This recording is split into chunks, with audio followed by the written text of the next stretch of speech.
Our last video talked about how we lost our whole garden in a frost, but shortly after that, only within a few weeks, the floodgates opened, literally and figuratively.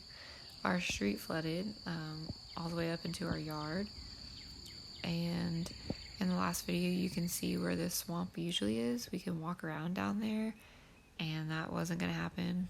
It was all the way past these structures that we have built. And John had to go walk down the road through a few flooded spots to go get our daughter because she had spent the night at her grandparents' the night before the road completely flooded. So he had to walk back through.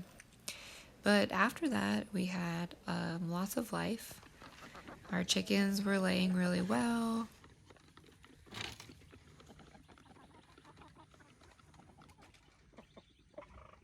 We had a handful of ducklings hatch that our mama ducks hatched all by themselves.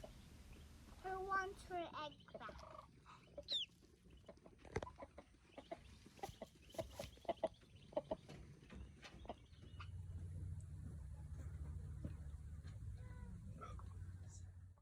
We had 2 mama bunnies give birth. Our last mama sheep had the last lamb of the season. Here's a big one. We planted a variety of sunflowers and they sprouted. The smaller one? Yeah, this is where the smaller ones are going to go. And the big one, because they're giant. Our property exploded with caterpillars. You literally could not walk outside without a caterpillar falling on you from a tree or crawling on you from the ground.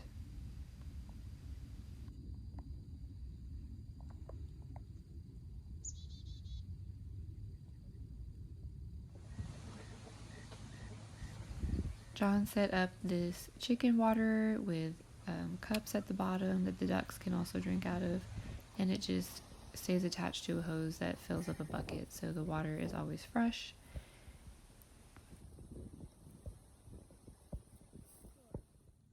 And we hatched a monarch butterfly from one of the milkweed plants by our front door.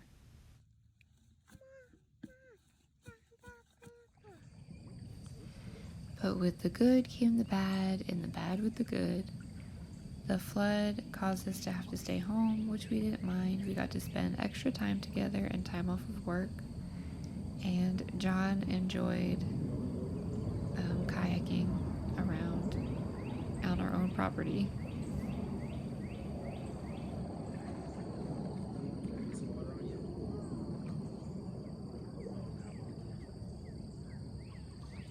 But we lost all the baby bunnies, plus all of our adult rabbits.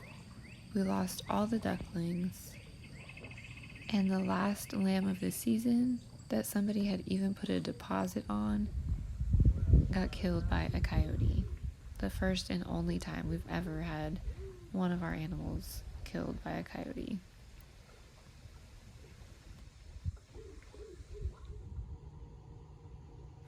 The hardest thing about these losses is that we could have prevented them if we would have been properly prepared. After going through all of that, Proverbs 12:10 was really weighing on me. It says, "Whoever is righteous has regard for the life of his beast." While we care for our animals, we could have done a better job. Often we use our lack of time and money as an excuse to not do what we should, or not do it the right way. There's a quote from the book that John is reading called Productivity. It says, "If you don't have time to do it right, how will you have time to do it over?" We need to start making wiser choices and stop wasting the little time and money that we do have. Slowing down, being honest about what we can handle, and making wiser choices will help us to build a life and a homestead that we can experience the fruit of for years to come.